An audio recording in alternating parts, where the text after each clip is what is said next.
Hey there, ladies and gents. What up? It is your favorite Asian robot. For those of you that don't know me, I mostly do monster hunting type games such as Dauntless. I have played a little bit of Monster Hunter secretly, although I don't really tell people that. But most people know me from Dauntless. Now I'm on Wild Hearts, and I'm here to help. I love doing guide videos for monster hunting type games, and often I'm the guy that does build videos, stuff like that. But when it comes to Wild Hearts, I'm still relatively new, so I thought I'd actually start out with a beginner guide, since that is usually what people want. Now, there are a lot of other beginner guides out there that are probably going to give you 20 helpful tips, 30 helpful tips. I'm just going to stick to 5 really simple tips that are actually going to help you get through the game. All right, these are very important tips, but they are simple and easy to understand. Okay, let's get started. Starting with tip number 1. Ba-ba-ba-bam. Okay. The first tip that I'm going to give you is that in any game like this, look at my character yawning in the background while I'm trying to talk to people. Listen, in any game like this, the first and most important thing you have to do is discover what weapon is right for you. All right, when you start the game, now, of course, your area will eventually look as cool as mine. But when you first start the game, all right, you should actually experiment with all different types of weapons to know what suits you. As you can see, I've got quite a variety of weapons up here, but the main weapon that I use is the bow. Okay, the bow is my favorite weapon, but you can literally create any weapon in the game, all right, for just 1 core stone. Okay, let me remove my camera so I can show you that. 1 core stone is the cost. How do you get core stones? I'll show you that in a second. But by experimenting with each of these types of weapons, you can determine what is right for you. Did you also know that as you get into the game, you will have a free training bear outside your first camp area? This is the first camp area, known as Harukasumiwe. There's a training bear right here. Of course, you can create this in later areas. But if you start training with the bear, it'll start teaching you combos. All right? It'll start teaching you all the different combos that you can do. All right? And demonstrate to you how much damage you do with all those combos. All right? So this is something very important to do. And by determining what weapon suits you and what kind of playstyle suits you, you will have an easy time with the game. Now, that is literally tip number 1. But before we move on to tip number 2, I said I would show you how to find core stones, right? So that you can experiment. Okay, let's use the power of video editing. Ta-da!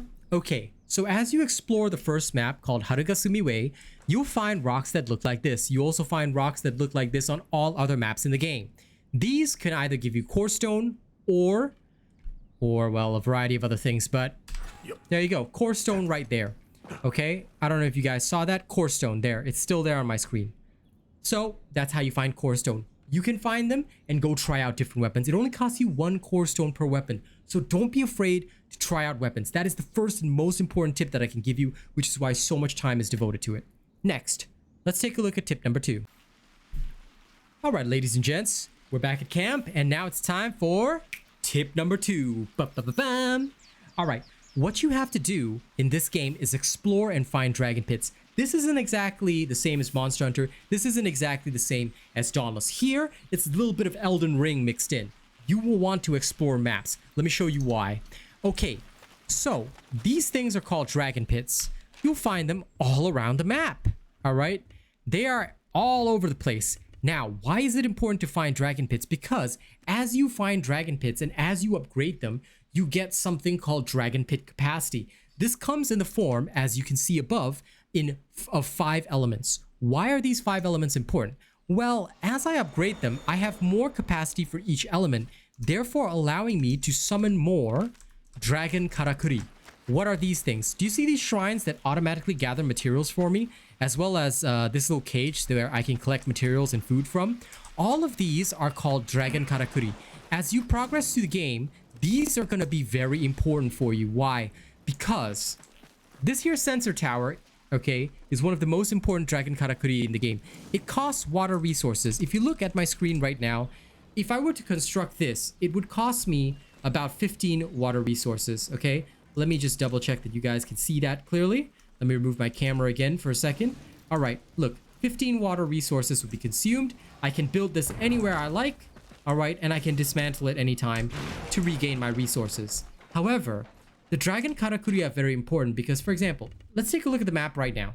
Okay, this map is blank. All it shows me are the dragon maps, dragon pits, my camps. That's it. All right, I I can still find small Kemono and creatures as well as mineral locations without any sensor towers. But watch what happens if I activate the sensor tower right now.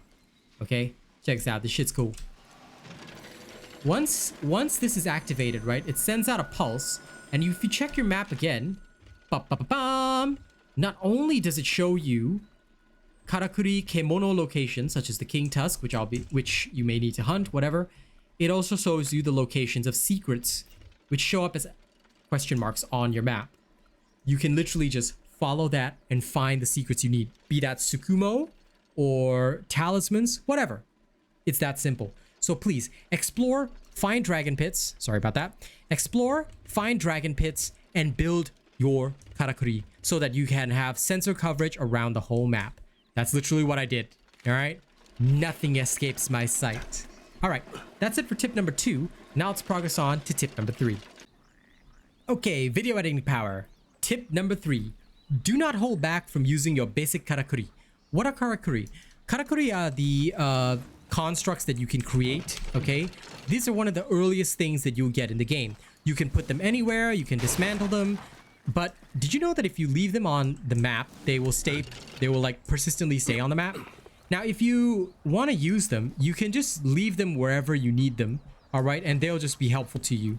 Don't hold back from using them because you can find the threads freely and everywhere. Of course, they're also useful for combat, which you guys will probably see during my individual guides for each of the Kemono. But for the most part, don't hold back from using basic Karakuri to aid in your exploration. Eventually, you're going to get gliders, springs, your basic crates, which obviously is one of the first things you get. All of this is very helpful to your journey. I use basic Karakuri all the time. Like, I just use it freely, not just in combat. I just use it wherever the heck I want to, because it's so important when it comes to exploring around that you have the mobility that you need to get where you need to go. Heck, in some situations, I've even built basic Karakuri like this. Alright, I somehow managed to build basic Karakuri in the middle of the air, which is pretty dang fantastic if you think about it. I have no idea how I constructed this, but this is still here. See? There you go. So that's basic Karakuri for you. Never hold back from using it. Well, sometimes it disappears, but never hold back from using it no matter where you are, okay? Springboard! Okay, ladies and gents, tip number 4. Learning Kemono patterns and abusing basic Karakuri is very important in your journey.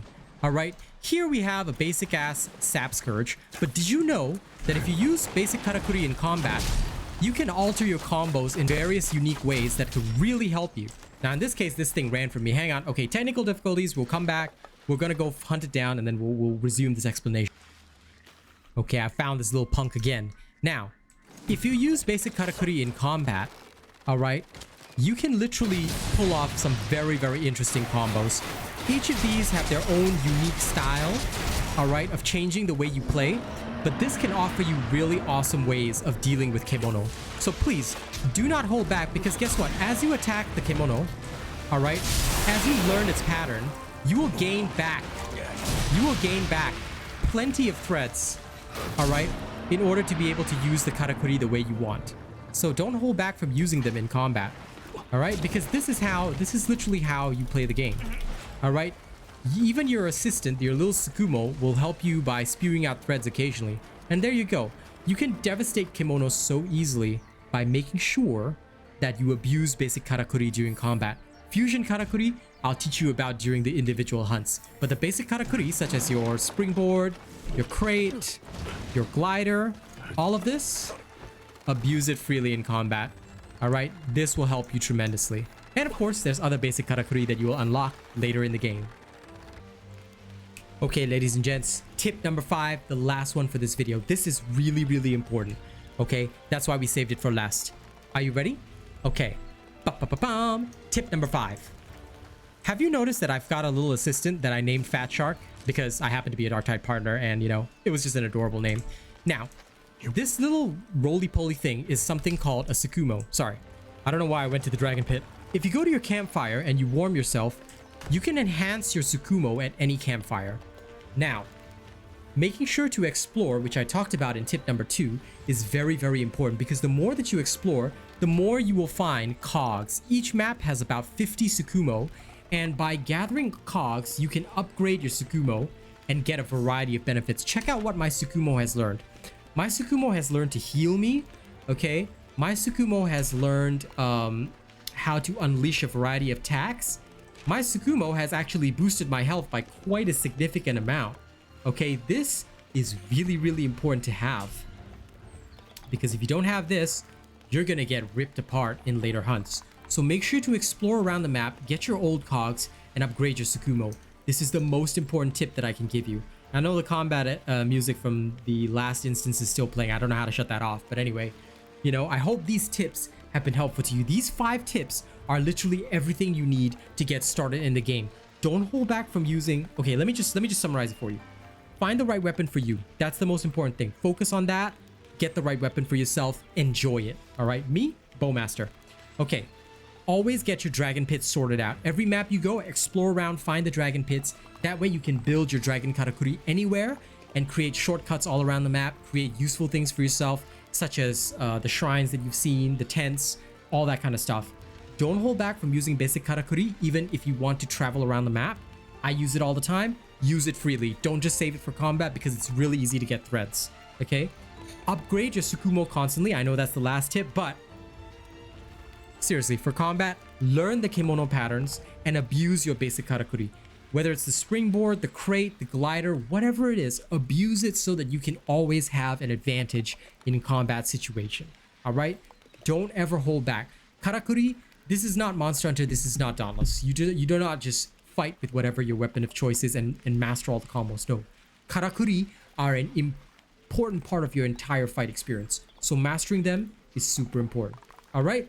Thank you all very much for watching this video. I hope this has been helpful to you. These are 5 tips to help you get started in this game. Now, all I ask that you do in return for me is like, share, and subscribe. If you want to catch more of my Wild Hearts content, hit that bell notification, all right?